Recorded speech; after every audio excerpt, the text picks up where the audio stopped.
Merhaba arkadaşlar, Simatron ile çizimlere devam ediyoruz. 5. videomuzda karşınızdayım.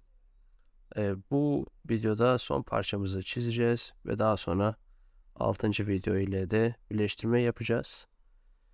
Çizime başladım hemen. Öncelikle çizgilerimi çizdim. Circle'ımı çiziyorum.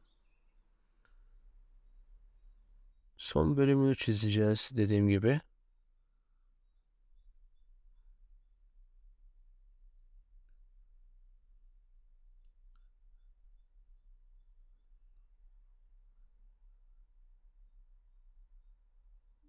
Evet.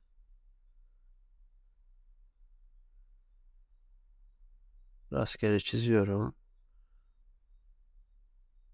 Bunu da uzattım.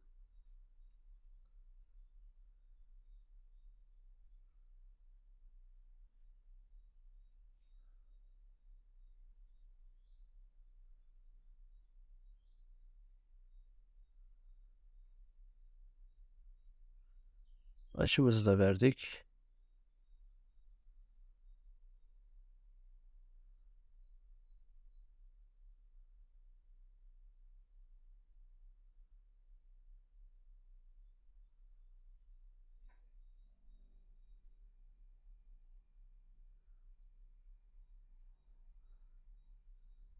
Yukarı çıkıp tekrardan sağa doğru uzatıyoruz.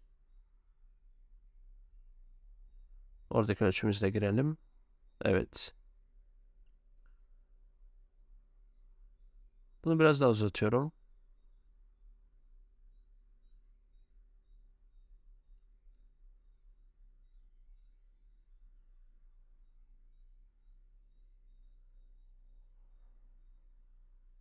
Bunu birleştirmem lazım. Hemen şuradan özellikler açıyorum ve T7 seçiyorum. Üst üste biniyor zaten.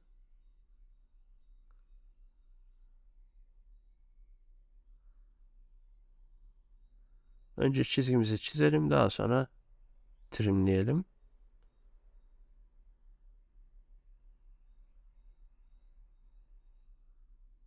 Evet.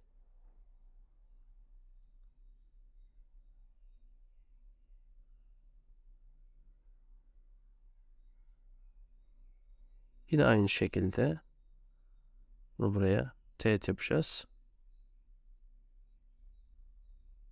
Ve tekrardan uzatıyorum. Ama eğimli bir şekilde onun da ölçüsünü girelim. Evet.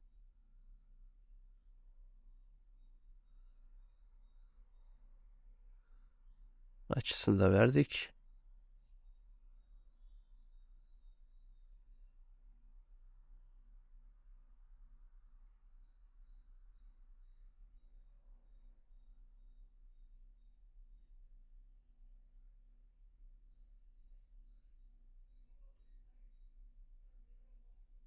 Yine burada bir circle'ımız daha var.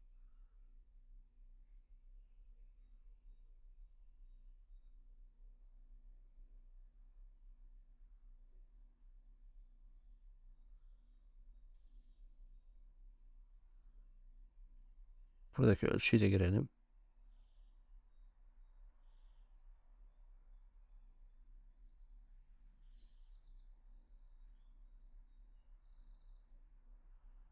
Evet, böylece birleştirmiş olduk. Bu kısmı da keselim. Evet. Axis Sketcher diyorum ve kendi eksen etrafında döndürüyorum. Evet, parçamızı tamamlamış olduk. Hemen buraya bir chamfer yapalım.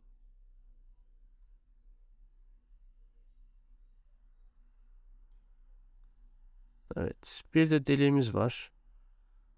Orada. Onun için bir sketch açtım.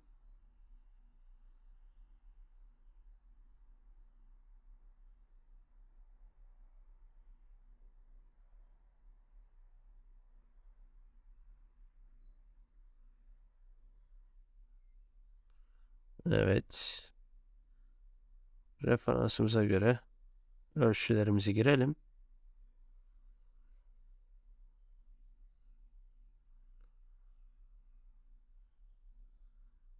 Remove Extrude.